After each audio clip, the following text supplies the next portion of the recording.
सभा विराम की ओर है।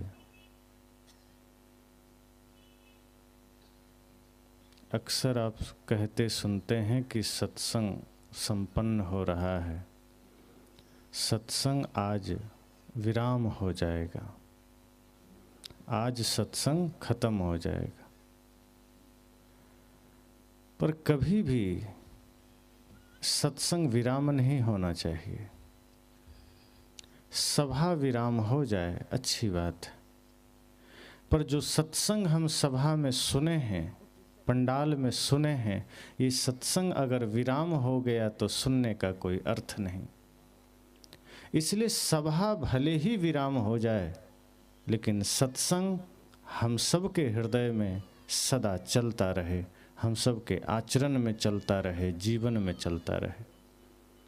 सभा विराम के साथ साथ अगर सत्संग विराम हो गया, इसलिए घर में परिवर्तन नहीं आ पाता, समाज में परिवर्तन नहीं आ पाता, क्योंकि यहीं सत्संग विराम हो गया। इसलिए ये तीसरा दिन है, सभा विराम की ओर है। लेकिन सभा विराम हो जाए, सत्संग विराम ना हो, यह चेष्टा, यह प्रयास सदा करना कि जो कुछ सुना, जो कुछ जाना,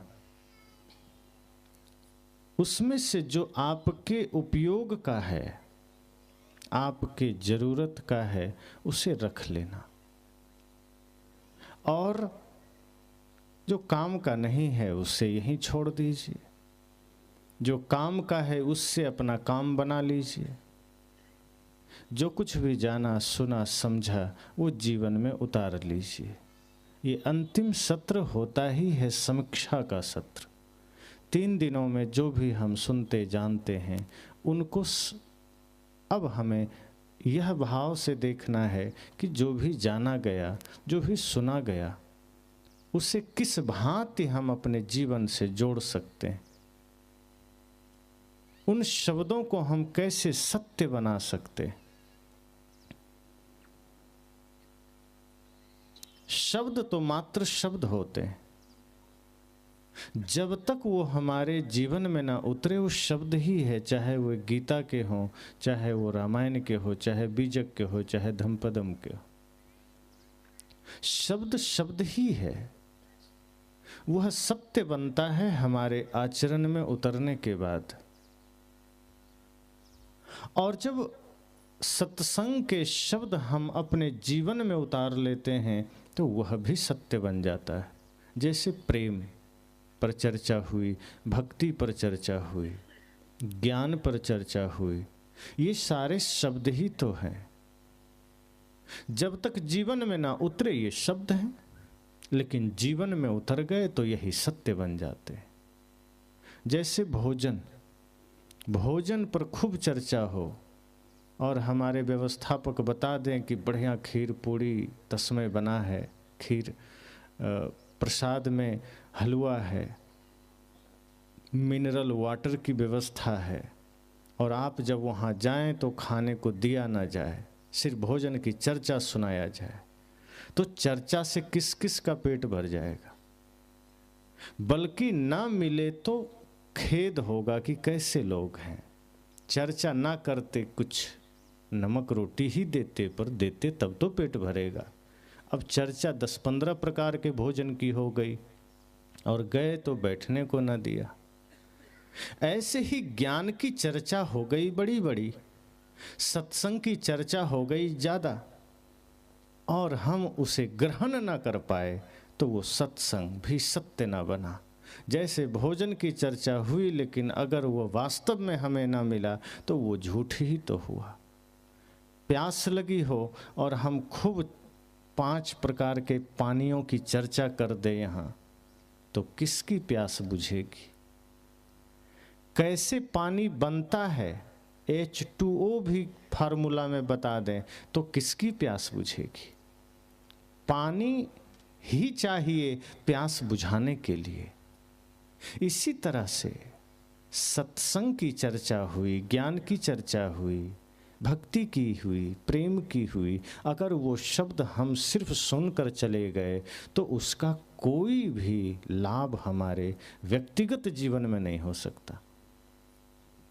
इसलिए संत कहते हैं कि आप उन शब्दों को अर्थ भी देते हैं, उसे सत्य भी बनाते हैं। सारे शब्द कागज में लिखे तो हैं, या शब्द बोले गए तो हवा में तैर रहे हैं। आपके कानों तक गए तो एक कान से गए फिर बाहर निकल गए, जानकारी में चले गए, लेकिन आचरण में नहीं आए तो वे शब्द भी मात्र शब्द रह जाएंगे। और शब्द जड़ होता है, वो चेतन नहीं होता। हम शब्दों को जब अपने आचरण में उतारते हैं, जैसे प्रेम की बात आई और हम प्रेमी बने, हमें भक्ति की चर्चा सुनने को मिली और हमने जीवन में भक्ति को धारण किया। हमने सेवा की चर्चा सुनी और हमने जीवन में निष्काम सेवा को धारण किया, तो ये सारे शब्द सत्य बन गए। सद्गुरु कहते हैं इसलिए सत्संग ऐसा ही है जैसे कोई व्यक्ति दिन भर व्यापार करता है, दिन भर दुकान चलाता है, बिजनेस करता है, शाम को समीक्षा करता है कि आज हमने कितना बेचा, आज हमने कितना खरीदा था, कितना बेच दिया, कितना बचा है, कितना मुनाफा हुआ, कितना घाटा हुआ। और यदि 10 रुपये का भी घाटा सामने आ जाए या मुनाफा 1 रुपया भी ना आवे, तो आदमी को रात में नींद नहीं आती कि आज दुकान हमारा ठीक नहीं गया, आज हमारा व्यापार घाटे में चला गया। जब तक मुनाफा ना दिखे आदमी सोचता है आज पूरा दिन खराब चला गया, इतनी मेहनत के बाद भी। संत कहते हैं आप भी अपने जीवन की समीक्षा बिस्तर पर जाइए, तब करिए कि सुबह से शाम तक जो हमारा व्यवहारिक व्यापार था, मानसिक व्यापार था, इसमें कितना फायदा हुआ, कितना घाटा हुआ।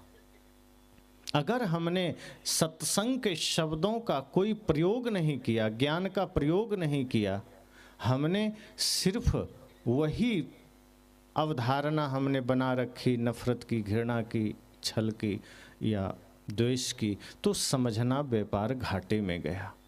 हम जो सौदा के लिए आए थे, हम जो लेने आए थे इस धरा पर, वो प्रतिदिन हम घाटे में जा रहे हैं। जिस सत्य की साधना के लिए यह जीवन मिला, जिस भक्ति के लिए यह जीवन मिला, जिस प्रेम की साधना के लिए यह जीवन मिला, वो घाटे में जा रहा है, वो लाभ में नहीं जा रहा। हर दिन समीक्षा करिए कि आज हमने खो दिया, अगर घाटे में गया, अगर हमारे वजह से किसी के आंखों में आंसू आए, किसी का हमने दिल दुखाया, किसी से हमने छल किया, झूठ बोला, तो समझना हमारा जीवन घाटे में गया। तो यह अंतिम सत्र हम सब के लिए समीक्षा का सत्र है कि हमने जो सुना है, बरसों से सुना है, या ये 3 दिन में हमने जो सुना है, इसे हम कैसे अपने जीवन में उतार सकते हैं, कैसे इन बातों से हम अपने जीवन में परिवर्तन ला सकते हैं। क्योंकि ये सत्संग सिर्फ इसलिए नहीं कि हम बैठें और चले जाएं, ये सत्संग हमारे टूटे हुए घर को जोड़ने के लिए है, या सत्संग हमारे बिखरे हुए चित्त को, मन को जोड़ने के लिए है, या सत्संग हमारे उदास जीवन को पुलकित करने के लिए है, मुस्कान से भर देने के लिए है। अगर हमने सत्संग को इस औषधि के रूप में लिया तो बिखरा हुआ जीवन खिल सकता है, टूटा हुआ जीवन संयुक्त हो सकता है, उठकर खड़ा हो सकता है, वीरान जीवन पुनः पुष्पित पल्लवित हो सकता है। इसलिए इस भाव से इस सत्र में बैठिए कि ये अंतिम सत्र है। जो कुछ हमने सुना है, जो कुछ हमने जाना है, समझा है, ऐसा नहीं कि पहली बार सुन रहे हैं, पहले से ही सुने हैं, संतों से सुने हैं, बस उन्हीं बातों को अलग अलग संतों के मुख से हम पुनः सुन रहे हैं, पुनः उन्हीं बातों को हम अलग तरीके से सुन ले रहे हैं। बात वही है, वही सत्य की बात है, वही प्रेम की बात है, वही अहिंसा की बात है, वही करुणा की बात है। कोई नई बात नहीं है। और नई इसलिए है क्योंकि हम जीवन में उतार नहीं रहे तो नई है। जिसे हमने जीवन में उतारा वो अपनी बात हो गई, वही पुरानी हुई। और जो हमने जीवन में नहीं उतारा, तो जब तक नहीं उतारा वो हमारे लिए नई बात है। इसलिए ये कोई नई बात नहीं कि हम पहली बार कोई बात कह रहे हैं। बात हमने सुनी है, पहले से भी बरसों से सुनी है, संत गुरुजनों से सुनी है, शास्त्रों में पढ़ी है। लेकिन जिस दिन हम चलते हैं, समझना उसी दिन हमारे जीवन की शुरुआत होती है। जिसे कहते हैं ना कि जो व्यक्ति जिस दिन धर्म मार्ग पर चलना शुरू करता है उसकी असली आयु तभी शुरू होती। शरीर की आयु कितनी है ये कोई मायने नहीं रखता। आदमी कितना दिन का है इससे ज़्यादा महत्वपूर्ण यह है कि वह कितने दिन से प्रेम में जी रहा है, कितने दिन से सेवा भक्ति में जी रहा है, कितने दिन से वो धर्म मार्ग पर चल रहा है। अगर कोई व्यक्ति साल भर से धर्म मार्ग पर चल रहा है तो उसकी आयु वहीं से शुरू होगी, क्योंकि वही आयु उसे कीमती बनाएगा। कोई व्यक्ति आज ही भक्ति को धारण किया है तो वो आज ही जन्म लिया है, इससे पहले शरीर के आयु थे, वो किसी काम के नहीं थे, वो तो आ रहे हैं जा रहे हैं मेला की तरह। इसलिए समीक्षा हमें करनी है कि हमने अब तक क्या पाया, हमारे जीवन में कितने बदलाव हुए। ऐसा नहीं कि हम महापुरुषों से जुड़े नहीं हैं, किसी भी भगवान की पूजा नहीं करते, लेकिन उनका हमारे जीवन पर असर क्या पड़ा, परिवर्तन क्या आया, हमारे बच्चों में परिवर्तन क्या आया, हमारे गांव समाज में उसका परिवर्तन क्या आया, हमारा ग्राम आदर्श ग्राम बन पाया कि नहीं। क्योंकि आजकल बहुत जगह आप देखेंगे आदर्श ग्राम के बोर्ड लग जाते हैं, पर मेरे ख्याल से ग्रामों में आदर्श ग्राम का बोर्ड तब लगना चाहिए जब उस ग्राम में कोई नशेड़ी न रह जाए, कोई माता पिता का अपमान करने वाला न रह जाए, कोई मांसाहार करने वाला न रह जाए। सिर्फ सफाई हो गई और शौचालय बन गए तो आदर्श ग्राम नहीं हो जाता। आदर्श ग्राम तब होता है जब व्यक्ति अपने मन वचन कर्म को भी निर्मल कर ले और अपने जीवन में राष्ट्रभक्ति को धारण कर ले, माता पिता गुरु के प्रति सम्मान और श्रद्धा को धारण कर ले। मैं उस ग्राम को आदर्श कहूँगा जहाँ से पुनः कोई श्रवण कुमार का जन्म होगा। मैं उस ग्राम को आदर्श कहूँगा जहाँ से पुनः किसी भगत सिंह का जन्म होगा, जहाँ पुनः किसी बाबा साहेब भीमराव अंबेडकर का जन्म होगा, जहाँ पुनः किसी महात्मा बुद्ध का जन्म होगा, जहाँ पुनः किसी सदगुरु कबीर का जन्म होगा। वो ग्राम आदर्श ग्राम है। जहाँ सिर्फ भौतिकता की चकाचौंध में लोग भागे जा रहे हैं वो ग्राम आदर्श नहीं हो सकता। आदर्श वो ग्राम होता है जहाँ पुनः कोई मीराबाई का जन्म हो, जहाँ पुनः किसी माता शबरी का जन्म हो, जहाँ पुनः किसी लक्ष्मीबाई का जन्म हो, जहाँ पुनः किसी सावित्रीबाई फुले का जन्म हो, तब समझना वो ग्राम आदर्श बना। लेकिन आज कहाँ है? आज हम अपने बच्चों को शिक्षा दे रहे हैं, संस्कार नहीं दे रहे। हम आज उसे हीरो हीरोइन से परिचय करा रहे हैं, अपने महापुरुषों से परिचय नहीं करा रहे हैं। आज हम अपने बच्चे को भौतिक जगत की सारी सुख सुविधाओं की जानकारी दे रहे हैं, लेकिन उसे आध्यात्मिक शिक्षा से हम वंचित कर रहे हैं, और ये उसकी हत्या ही है। आप उसे भौतिक शिक्षा दे करके विस्तृत तो कर सकते हैं, विस्तार तो उसे विस्तारवादी मन मानसिकता तो बना सकते हैं, लेकिन उसके जीवन में अगर आध्यात्मिकता नहीं है, उसके जीवन में अगर धर्म नहीं है, तो समझना वो विस्तार सिर्फ स्वार्थ के लिए होगा। जैसे चीन विस्तारवादी नीति के साथ चलता है कि अगर किसी का भी सीमा लग रहा है तो उसका प्रयास होता है कि ये देश का थोड़ा हिस्सा हम हड़प लें। वो विस्तारवादी प्रेम का विस्तार नहीं करता, वो सत्य का विस्तार नहीं करता, वो स्नेह का विस्तार नहीं करता। विस्तार दो तरह के हैं, एक है पूरी दुनिया में शांति का विस्तार करना जो भगवान बुद्ध ने किया, सदगुरु कबीर ने किया, लेकिन एक है अपनी सीमाओं का विस्तार करना जो आज चीन कर रहा है। अगर हम अपने बच्चों को सही शिक्षा और संस्कार एक साथ न दिए तो शिक्षित हो जाएगा, संस्कारी न बन पाएगा, और वो फिर विस्तार तो करेगा लेकिन अपने अहम का विस्तार करेगा, अपने दंभ का विस्तार करेगा, अपने छल और कपट का विस्तार करेगा, अपनी अश्रद्धा का विस्तार करेगा। ये सत्र समीक्षा का है कि हम आज तक क्या कर पाए जीवन में। अगर आप एक माता हैं, आप सोचिए कि आप अपने बच्चों के लिए एक सही माता बन पाए क्या। आप एक पिता हैं, आप सोचिए कि क्या आप अपने बच्चे के लिए एक सच्चे पिता बन पाए। अगर बन पाए तो ही सत्संग सार्थक हुआ, वरना ये मानव जीवन भी व्यर्थ हो गया।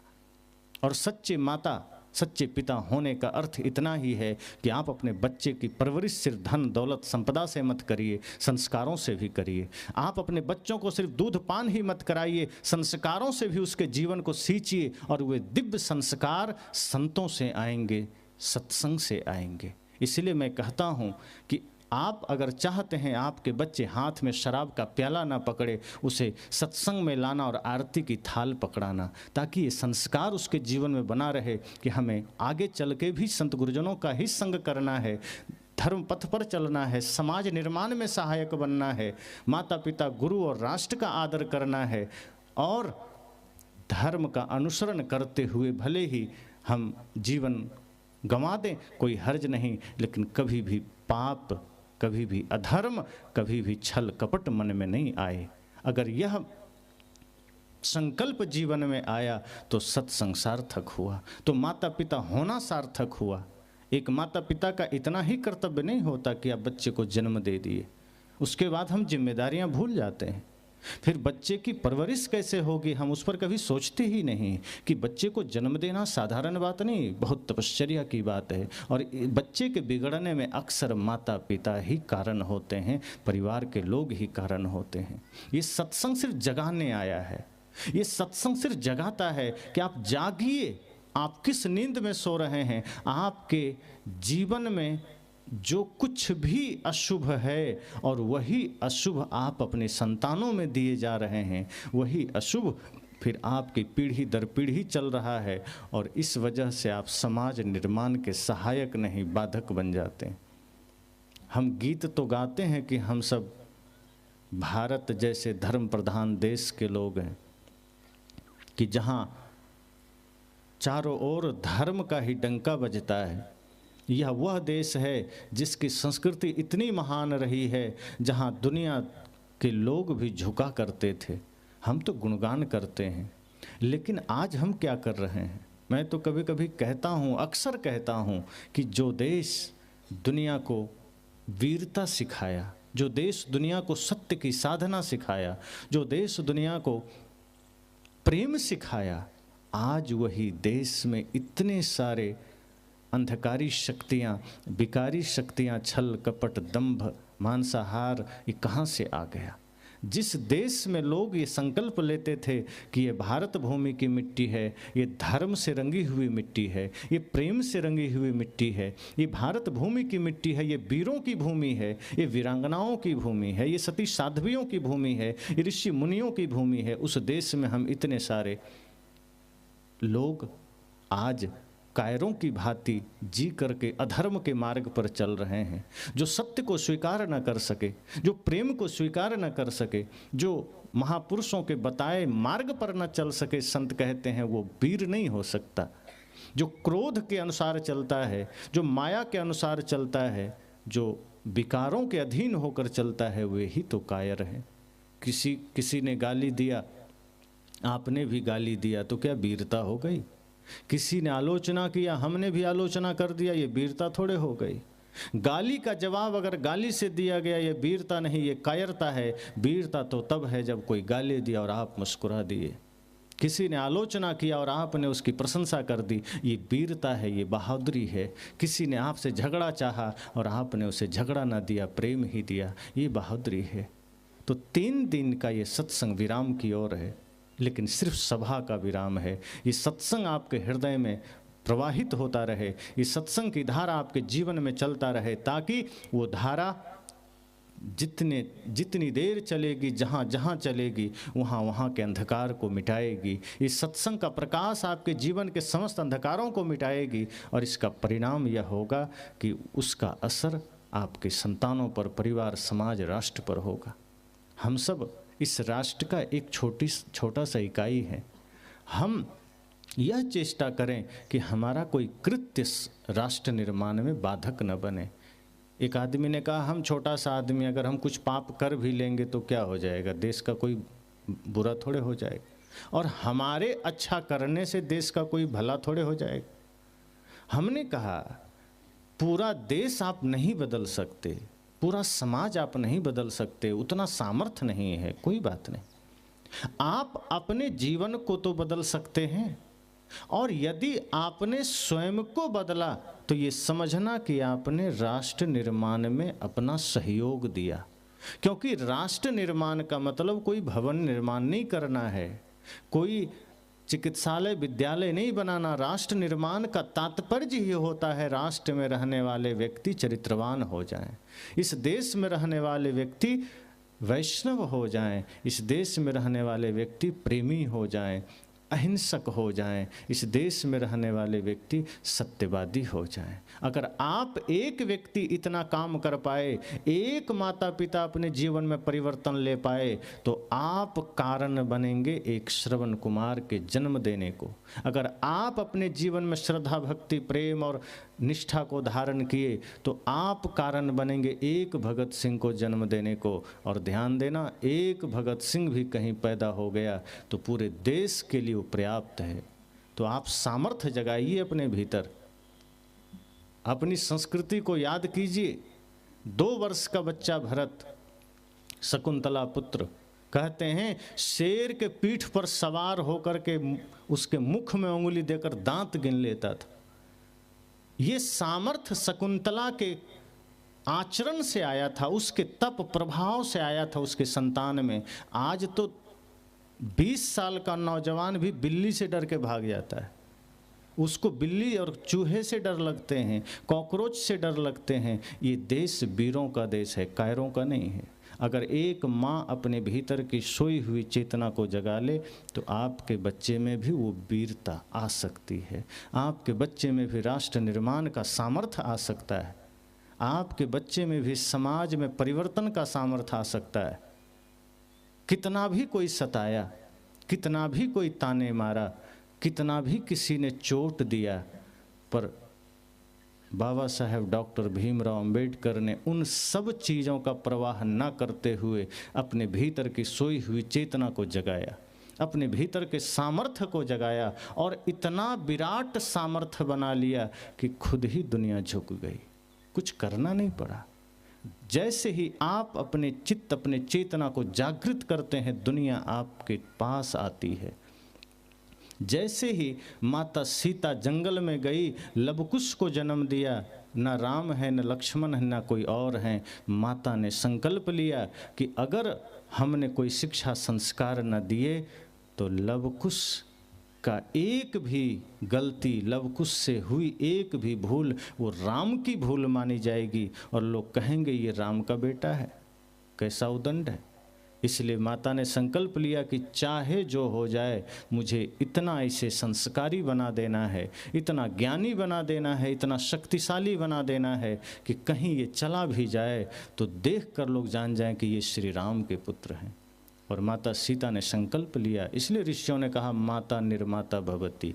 उन्होंने कहा माँ चाहे तो बच्चे का निर्माण कर सकती है, चरित्र निर्माण कर सकती है, उसके भीतर ज्ञान भक्ति वैराग्य को जागृत कर सकती है। और माता सीता ने किया। और आप देखें, आप लोग सुनते हैं, कहानी पढ़ते हैं, सीरियल में भी देखे हैं, लवकुश को इतना ज्ञानी चरित्रवान विद्वान शक्तिशाली बना दिया कि जो अयोध्या की सेना, जो भरत, जो लक्ष्मण, जो हनुमान लंका में अपराजित रहे, जो वहाँ किसी से नहीं हारे, वो लवकुश से हार गए। इतना सामर्थ्य भर दिया। अगर माताएं चाहे तो अपने बच्चे को संस्कारी बना सकते हैं। ये सत्संग इसी दिशा में है कि आप अपने जीवन को झांकिए ज्ञान के प्रकाश में, तब बुराइयां नजर आएगी, तब कमियां नजर आएगी कि अभी हम कर क्या रहे हैं, अभी हमारी यात्रा किस दिशा में जा रही है, अभी हम कहाँ जा रहे हैं। सिवाय दुनियादारी के हमारे चिंतन में कुछ आता ही नहीं। हम ये सोचते ही नहीं कि जीवन थोड़ा है, चल देना है और इस थोड़े से जीवन को बेहतर बनाना है। तो अपने जीवन को तो सजाना ही है, साथ साथ अपनी संतानों को भी वो संस्कार देना है कि हम रहें ना रहें, ये हमारी संतान अपना जिम्मेदारी निभा कर जा सके। जो काम हमारे महापुरुषों ने किया है, हम फिर किस भरोसे में बैठे हैं। जो काम कभी राम जी ने किया था, कृष्ण जी ने किया था, भगवान बुद्ध, महावीर, सदगुरु कबीर ने किया था, नानक ने किया था, संत रैदास ने किया था, जो हमारे वीरों ने किया था, सोचिए हम आज हाथ पर हाथ धरे बैठे हैं कि फिर वे लोग आएंगे, फिर कभी राम आएंगे, फिर कभी कृष्ण आएंगे, फिर बुद्ध आएंगे। नहीं आएंगे। अब वो काम आपको करना है, आपका समय है, आपकी जिम्मेदारी है। आप इस भरोसे मत रहिए कि राम आएंगे और हमारा काम कर जाएंगे, कभी नहीं आएंगे। राम जी को आना होता तो राम मंदिर अब जाके ना बनता, पहले ही बना देते। अब उनके आने का समय नहीं। अगर कृष्ण जी को आना होता तो कृष्ण जी के जन्म स्थान पर मस्जिदें ना बन गई होती। इतना सामर्थ्य नहीं था मुसलमानों में कि वो उनके ही जन्म स्थान पर मस्जिद बना दे, और अब तक वो मस्जिद बना है। कृष्ण जी अब नहीं आएंगे। वो कृष्ण अब आपको बनना है। अगर आज समाज में कोई बुराई है तो अब हनुमान जी भी नहीं आएंगे कि हम ठीक कर दें, अब आपको ठीक करना है। अगर कोई भगवान को आना होता तो ये भारत 800 साल मुगलों के गुलाम ना होता।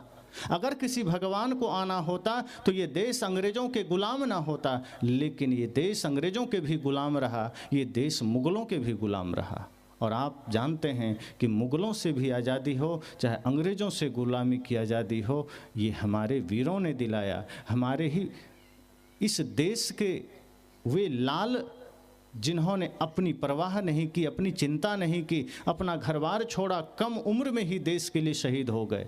ऐसे 7 लाख से अधिक वीरों ने अपनी कुर्बानी दी, हम आज़ाद हुए। और हम सोच रहे हैं अब राम आ जाएंगे। हमारे महापुरुष कहते हैं ये आपका समय है, आपको ही राम बनना है। अब राम हमें बनना होगा। चलो राम के पद चिन्हों पर अब इतिहास बदलना होगा। अब हमें ही राम के पद चिन्हों पर चलना है। हमें ही वो वीरता अपने भीतर जागृत करनी है। हमें ही अपने भीतर वो सामर्थ्य जागृत करना है। ऐसा नहीं कि संभावनाएं नहीं है, हर इंसान में संभावनाएं हैं। जैसे हर बीज में वृक्ष होने की संभावना है, लेकिन बीज को आप पत्थर पर डाल दो, वृक्ष नहीं बनेगा। और उसी बीज को मिट्टी में डालिए, बढ़िया जल दीजिए, सुरक्षा कीजिए, वो वृक्ष बन जाएगा। ऐसे ही सब में सामर्थ्य है, विराट सामर्थ्य है। हर इंसान में, हर मनुष्य में सामर्थ्य है। कहते हैं ना, नर में ही नारायण होने का सामर्थ्य छिपा है। बस वैसा माहौल चाहिए। पुरुष में ही परमात्मा होने का सामर्थ्य छिपा है। हर इंसान में भगवान होने का सामर्थ्य छिपा है। बस वैसा माहौल चाहिए। और अगर आप अपने जीवन में वैसा नहीं कर पाए तो चेष्टा करिए आपके जीवन का परिवर्तन आपके बच्चों के काम आए। आज हमारा देश जो पश्चिम देशों का अंधानुकरण कर रहा है, ये क्या है? ये बिखराव ही तो है। इतने संत, इतने सत्संग, इतनी सारे चीज़ों के बाद भी आज दुनिया अंधी होकर के भागी चली जा रही। जिस देश में कभी अपनी साधना से, तपस्या से, ज्ञान से नाम किया जाता था, लोग उनको सम्मानित करते थे, आज इसी देश में अंग प्रदर्शन करके मिस इंडिया, मिस वर्ल्ड बनने की होड़ में हम अपना नाम कमाना चाहते हैं। डांस करके हम अपना नाम कमाना चाहते हैं। जिस देश में त्याग, तप, ध्यान, साधना से नाम रोशन किया जाता था, जहाँ परम शांति की साधना करके दुनिया को मार्ग दिखाया जाता था, योग करके दुनिया को शांति का संदेश दिया जाता था, आज उसी देश में नाच करके, अंग प्रदर्शन करके, जालीदार कपड़े पहन करके, गंदा भोजन करके, पाश्चात्य कल्चर को स्वीकार करके हम सोचते हैं हम बड़े आधुनिक लोग हो गए, हम बड़े ऊंचे लोग हो गए। ये सब हमारा नैतिक पतन है, ये हमारा सामाजिक पतन है, राष्ट्रीय पतन है। इस वजह से हमारा देश बिखर रहा है। हमें पुनः लौटना पड़ेगा अपनी ओर, हमें पुनः जागना पड़ेगा अपनी ओर कि हम किस मार्ग पर जा रहे हैं।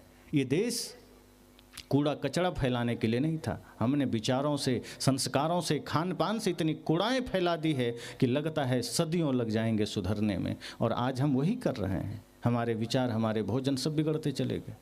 जिस देश में ब्रह्म मुहूर्त का महत्व होता था कि प्रातःकाल 3 बजे के बाद सभी जग जाते थे, आज वहाँ अब ग्रामों में भी ऐसी समस्या आ गई कि अधिकांश लोग 5, 6, 7, 8, बहुत हुआ तो 5, 6 बजे जग गए, वरना 8 बजे के बाद लोग जगते हैं। ये पतन ही तो है। जहाँ पहले ऐसा होता था कि प्रातःकाल जगते थे, सभी बैठ करके गुरु भगवान की स्तुति करते थे, सदगुरु संतों के विचारों को स्मरण करते थे, सामूहिक प्रार्थना करते थे। आज उस देश में लोग सुबह उठते ही पहले मोबाइल चेक करते हैं, गाने सुनते हैं, चाय पीते हैं, तंबाकू खाते हैं। एक आदमी ने कहा, जब तक हम तंबाकू ना खा लें हम फ्रेश होने नहीं जाते। ये कचरा कहाँ से आया? जब तक सुबह उठे एक चाय ना ले लें हमारे जीवन में शांति नहीं आती। और अगर दिन में 2-4 चाय ना हो जाए तो सिर दर्द बना रहता है। ये पतन ही तो है। अंग्रेज आए, चाय दे कर गए, हमने चाय को जीवन बना लिया। हमारे ऋषि मुनियों ने इतना ज्ञान दिया, हमने ज्ञान को जीवन नहीं बनाया। हमारे ऋषि मुनियों प्रदत्त आयुर्वेद हमारे पास है, हमने कभी उसे स्वीकार ना किया। आज अंग्रेजी दवा क्यों हमें लेनी पड़ती है? क्योंकि हम इतने खोखले हो चले हैं कि आयुर्वेद भी हमारा जल्दी कुछ नहीं कर पाता। देखिए हमारे संत बैठे हैं आयुर्वेद लेकर, उनको बैठना पड़ता है। आपको पहुंच जाना चाहिए उनके आश्रम के, हमें लाइए, हमें ज़रूरत है। उनको आना पड़ता है, फिर भी आप ले नहीं पाते हैं। आयुर्वेद की ये संस्कृति हम खोते चले जा रहे हैं। 200 साल पहले क्या हमारे देश के लोग स्वस्थ नहीं होते थे? अंग्रेज नहीं आते थे तो क्या भारत के लोग सर्जरी नहीं करते थे? ये जितने कचड़े हमने स्वीकार किए हैं, चाय, तंबाकू, बीड़ी, सिगरेट, गुटखा, पाव रोटी, डबल रोटी, दुनिया भर के चाउमीन, पिज्ज़ा, बर्गर, ये सब हमारे स्वास्थ्य को ले डूबा और फिर हम अंग्रेजी दवाओं के गुलाम हो गए कि वो ले ले करके अपने शरीर को कचड़ा बना डाले। आंखें चली गई, अंग चले जा रहे हैं। मैं तो कहता हूँ पुनः जागिए, आयुर्वेद की ओर लौटिए। और संत जो अपनी साधना से, अपने अनुभव से, अपने ज्ञान से जो पद्धतियां हमें दे रहे हैं जीने के भी और स्वस्थ रहने के भी, संतों के पास दोनों सूत्र हैं, मन के स्वास्थ्य के भी, तन के स्वास्थ्य के भी। तो मन के स्वास्थ्य के लिए सत्संग है, तन के स्वास्थ्य के लिए देखिए दवा रखी हुई है। आप लेंगे, आपका मन भी स्वस्थ रहेगा, तन भी स्वस्थ रहेगा। और हम क्या करते हैं, तन को तो कचड़ा बना दिए, मन को सोचते हैं ध्यान में लगे। एक पिता को मैंने देखा, वो रोज फिल्मी गाने सुनता था और सुनते सुनते कभी नाचने लगे। एक दिन उसका बेटा भी फिल्मी गाना सुन के नाचने लगा, छोटा सा बेटा था, जाके एक थप्पड़ मार दिया। कहा तुम फिल्मी गाना सुनते हो? उसने कहा पिताजी आप भी तो सुनते हैं। अरे हम पुराने हो गए, हम सुन लिए, कोई बात नहीं, तुम्हें नहीं सुनना है। मैंने कहा मेरे भाई, आप सुनोगे फिल्मी गीत और सोचोगे बेटा बुद्ध बन जाए, ये होगा क्या? आप पहले साधना में उतरिए, आप ज्ञान में उतरिए, आप ध्यान में उतरिए, आप अपनी संस्कृति को धारण करिए। आपकी संतान तो आपके राह पर खुद ही चल पड़ेगा। ये बच्चे तो कोरा कागज होते हैं, आप जो करेंगे वो करने लगेगा, आप जो रास्ता दिखाएंगे वो देखने लगेगा। आप शराब पी रहे हैं और सोचते हैं बेटा धर्मात्मा बने, आप अगर चुपके से भी पिएंगे उसको पता हो जाता है कि पिता शराब पी रहे हैं, क्योंकि शराब कभी छिपता नहीं। आप तंबाकू खा रहे हैं, आप सोचते हैं बेटा प्रसाद खाए, आप पिएंगे शराब, बेटा दूध पिएगा, नहीं हो सकता। वो चुपके से शुरू करेगा। अगर आपने बीड़ी पीना शुरू किया है, सिगरेट पीना शुरू किया है, हो सकता है कुछ दिन वो नहीं पिएगा, लेकिन धीरे धीरे धीरे धीरे चुपके से पीना शुरू करेगा। और जब होश संभाल लेगा बढ़िया से, थोड़ी सी शक्ति आ जाएगी शरीर में, तब क्या करेगा, फिर आपके पास बैठ करके सिगरेट निकाल के पिएगा और कुछ बोलेंगे तो कहेगा चलो वृद्धाश्रम छोड़ आते हैं, बहुत बड़बड़ करता है, जीवन भर खुद पिया, हमको रोक रहा है। अगर इतना ही गलत था तो खुद काहे पिया? इतना ही गलत चीज़ है तो खुद काहे किया? आप रास्ता दिखा सकते हैं, उसके लिए खुद को जगाना होगा। तो जो आज हम अपना रास्ता भटके हैं उसका वजह क्या है? हम संतों से दूर हुए, संस्कृति से दूर हुए, सभ्यता से दूर हुए, अपने धर्म के उपदेशों से दूर हुए। जो शुद्ध सात्विक उपदेश थे, जिससे जीवन में परिवर्तन आ सकते थे, हमने उसको स्वीकार ना किया। सस्ता नुस्खा कहीं से मिल गया कि कुछ नहीं करना, जो कर रहे हो करते रहो, सीधे बेड़ा पार हम कर देंगे, ये मंत्र लो, जाप करो। हम उसके चक्कर में पड़ गए। कोई भविष्य देखने वाला मिल गया, हम वहाँ चले गए। कोई भूत भगाने वाला मिल गया, हम वहाँ चले गए। कोई झाड़ फूक करने वाला मिल गया, हम वहाँ चले गए। सदगुरु कबीर जैसे महापुरुषों का ज्ञान हमने अस्वीकार कर दिया, इसलिए जीवन की चेतना बुझ गई, इसलिए वैज्ञानिकता खो गई और हम अंधे बन करके पीछे भागने लगे। क्योंकि और जगह यह कहा गया कि तुम कुछ भी अनर्थ करो कोई दिक्कत नहीं, तुम कितना भी पाप करो कोई हर्ज नहीं, हम तुम्हें स्वर्ग भेज देंगे, जैसे कि स्वर्ग उसी के पिताजी ने बनवाया था। इतना कॉन्फिडेंस से कहता है कि जैसे वहाँ का यही मालिक हो। अपना जीवन नरक बना हुआ है, दूसरे को स्वर्ग भेजना है। ऐसी जगहों में हमने माथा टेका, ऐसे जगह में जा कर के हमने दौड़ लगाई। परिणाम यह हुआ कि जीवन खुद तो बिगड़ा, बच्चे भी बिगड़ गए। और जो मार्ग हम दिखाते हैं बच्चे वही देखते हैं। एक पिता हनुमान जी का बड़ा भक्त था, बड़ी पूजा करता था। वो बार बार कहता था कि हनुमान जी को प्रसाद चढ़ा दो, जो चाहो मिल जाएगा। तो एक बार बच्चे की परीक्षा निकट आई, 10वीं की परीक्षा थी, तो पिता ने सोचा चलो हनुमान जी की थोड़ी पूजा कर ली जाए। तो वो सोचा कल से परीक्षा है, आज जाते हैं। तो वो लड्डू खरीदा बढ़िया शुद्ध देसी घी का, हाथ में लिया, प्रसाद लिया, कुछ फूल पत्तियाँ लिया और पहुंच गया हनुमान जी के मंदिर। बेटे ने सोचा पिताजी कहीं जा रहे हैं, चलो हम भी पीछे से चलें। कहाँ जा रहे हैं? लड्डू देने। जब ये पहुंचा तब तक देखा कि पिताजी मंदिर में लड्डू चढ़ा रहे हैं और हनुमान जी से प्रार्थना कर रहे हैं कि प्रभु कृपा करना, एक ही बेटा है, 10वीं का परीक्षा है, कल कृपा कर देना पास हो जाए। अब लड़के को लगा वाह, पिताजी तो बड़ी चिंता करते हैं हमारी, पिताजी तो बड़े अच्छे हैं, चलो कुछ भार हल्का हुआ। बड़ी चिंता थी कि 10वीं कैसे पास करेंगे। अब पिताजी डायरेक्ट हनुमान जी से बात कर लिए, अब तो कोई चिंता नहीं, अब तो मामला ठीक है। अब वो घर आया, पढ़ना छोड़ दिया और वो पढ़ाई बंद कर दिया। जो कुछ भी पढ़ रहा था,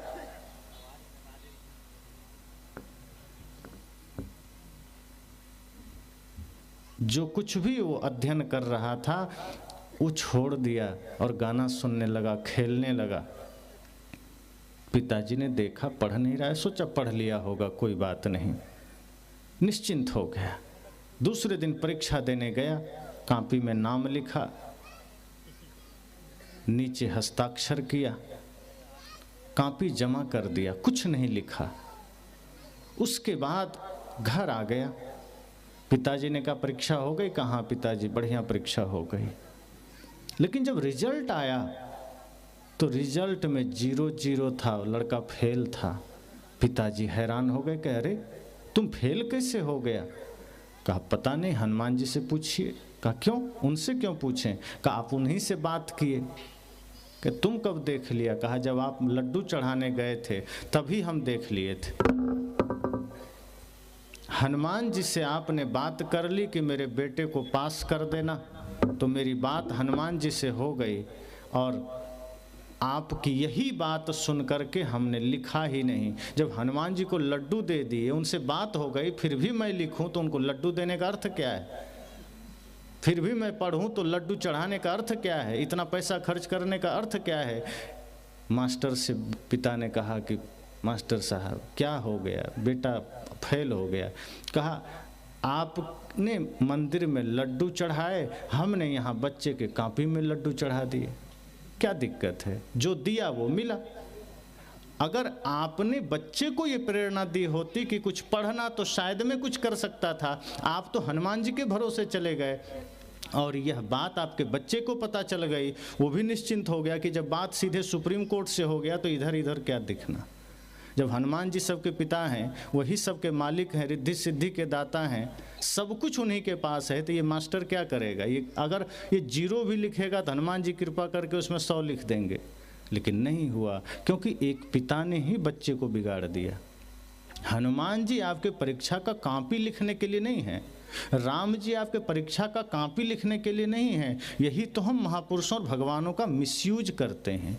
हम उनसे प्रेरणा ले सकते हैं कि हनुमान जी कितना शुद्ध शाकाहारी बाल ब्रह्मचारी वैष्णव आदमी है, भक्ति की पराकाष्ठा पर हैं, शक्ति की पराकाष्ठा पर हैं, घमंड नहीं है, आलस नहीं है, सबके प्रति सेवा की भावना है, सबके प्रति करुणा का भावना है। शायद ये शिक्षा हम बच्चों को देते तो आपके बच्चे भी हनुमान की तरह साहसी बनते, वीर बनते, पढ़ लिख करके योग्य बन जाते, संस्कारी बन जाते। तो अक्सर ऐसा होता है कि पिता ही माता ही अपने बच्चे को बिगाड़ देते हैं। इसलिए मैंने कहा कि यह भारत की संस्कृति नहीं, भारत संतों का देश है, ऋषि मुनियों का देश है। यहाँ सदगुरु कबीर ने माताओं को कहा कि माताओं, आपके पास सामर्थ्य है, आप प्रयास करो कि आपके बच्चे संस्कारी बन सकें, पढ़ लिख करके विद्वान बन जाए, पढ़ लिख करके IAS IPS बने, कोई भी बड़े से बड़े पद पर जाए, वो उतना महत्वपूर्ण नहीं है जितना उसका सच्चा इंसान बनना है, जितना उसके भीतर देवत्व का जागना है। आज हर किसी के भीतर आसुरी प्रवृत्ति जागृत हो रहा है, आज हर किसी के भीतर दैत्य का स्वभाव जागृत हो रहा है, और यही इस समाज के विघटन का कारण है। और इसका परिणाम यही है कि हम धर्म से दूर हो रहे हैं। तो बच्चों को जो कुछ भी आज मिल रहा है वो आपके ही वजह से मिल रहा है। बच्चे विद्यालय जाते हैं, 4-6 घंटे रहते हैं, मास्टर साहब के अधीन रहते हैं, माता पिता का दायित्व है। आप जांच करिए कि वो 6 घंटे वहाँ रहता है तो पढ़ता है कि कुसंग में जाता है, वो घर आ रहा है, कहाँ जा रहा है, क्या कर रहा है, आप निगरानी रखिए। प्रेम दीजिए लेकिन अनुशासन भी रखिए। इतना सिर पर मत चढ़ा लीजिए कि कल को आपको ही फेंक दे। अनुशासन रहे। पिता के डांट में ऐसा नहीं कि प्यार खत्म हो जाता है। जैसे गुरु अगर किसी शिष्य को डांटते हैं इसका मतलब उसके दुश्मन नहीं है। सदगुरु कहते हैं ना, गुरु कुम्हार शिष्य कुंभ है, घड़ी घड़ी काढ़े खोट। तो माता पिता को उसी कुम्हार की तरह बनना है कि जैसे घड़े में कोई टेढ़ापन आ जाए तो कुम्हार अंदर हाथ का सहारा देकर ऊपर से चोट मारता है। अगर शिष्य में या पुत्र में कोई त्रुटि आ जाए, कोई भूल हो जाए, तो माता पिता और गुरु को यही फर्ज निभाना है कि अंदर तो प्रेम का सहारा हो लेकिन ऊपर अनुशासन का थप्पड़ जरूर मारिए ताकि वो टेढ़ा ना हो जाए, वो बिगड़ ना जाए। अगर आपने अति लाड प्यार में छोड़ दिया तो वही इतना बिगड़ जाएगा कि कल को आपका ही दुश्मन बन जाएगा, मनुष्यता का दुश्मन बन जाएगा, मानवता का दुश्मन बन जाएगा। इसलिए यह भारत भूमि ऋषि मुनियों का देश है, सती साध्वियों का देश है। यह धर्म परायण देश है। हम अपने अधर्म से हम समाज को कलंकित ना करें, हम अपने कलुषित विचार से समाज को दूषित ना करें। हम चेष्टा करें कि हम सब अपने अपने कर्तव्यों से, कर्मों से समाज राष्ट्र के निर्माण का सहायक बनेंगे, एक सच्चे पिता बनेंगे, एक सच्ची माता बनेंगे, एक सच्चे सहायक बनेंगे, गुरु बनेंगे, समाज का मार्गदर्शक बनेंगे।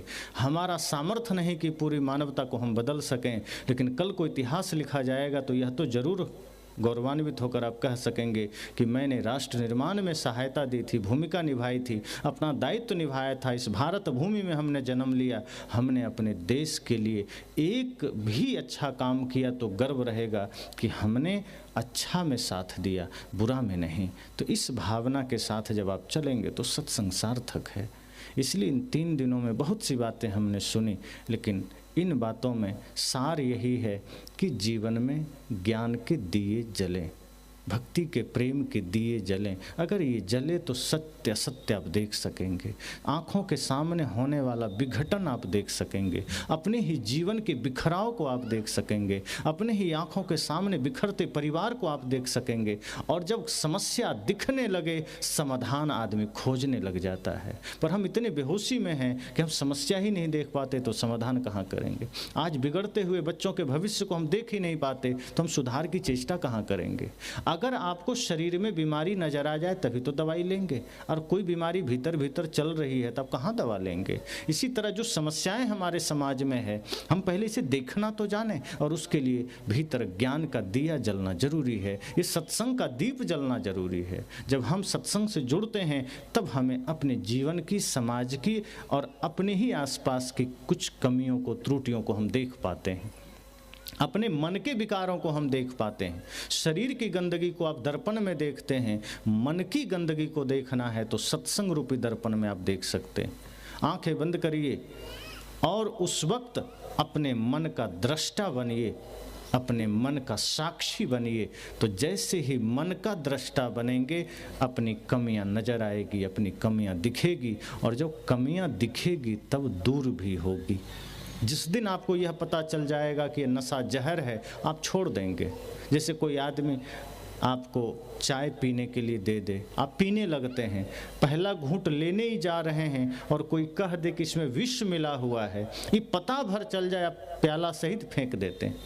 इसी तरह से जिस दिन आपको पता चल जाएगा कि जो कुछ भी त्रुटियां हैं ये हमारे जीवन के लिए विष के समान है, वो छूट जाएंगी।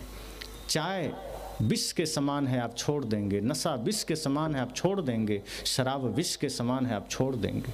तब आप चेष्टा करेंगे कि प्रातः जगें, स्नान आदि करके, ध्यान करके हम काढ़ा पिएं, ताकि वो काढ़ा हमारे शरीर को सही करे, स्वास्थ्य प्रदान करे। हम उन सारी बुरी आदतों को छोड़ देंगे। ये जो चाय और डबल रोटी खाने की परंपरा है, हम वो सब छोड़ देंगे। जैसे ही चेतना जगेगी हमारे जीवन में भौतिक रूप से, आध्यात्मिक रूप से एक परिवर्तन आएगा, और वो परिवर्तन का साक्षी आप खुद बनेंगे। और वो तब बनेंगे जब हृदय में ज्ञान का दिया जलेगा। प्रेम का दिया जलेगा। तो बहुत बहुत शुभकामनाएं। 3 दिन का सत्संग आप सब ने बड़े ध्यान से सुना। आप सबके इस एकाग्रता से मैं अनुग्रहित हूँ और सभी आयोजकों को हृदय से आभार, मंगल कामना। ऐसे ही सत्संग की धारा सदैव बहती रहे, सबके हृदय में ज्ञान के दीप जलें, समाज में एक नया परिवर्तन आए और आप सब उस परिवर्तन का हिस्सा बने, राष्ट्र निर्माण में सहायक बने। बस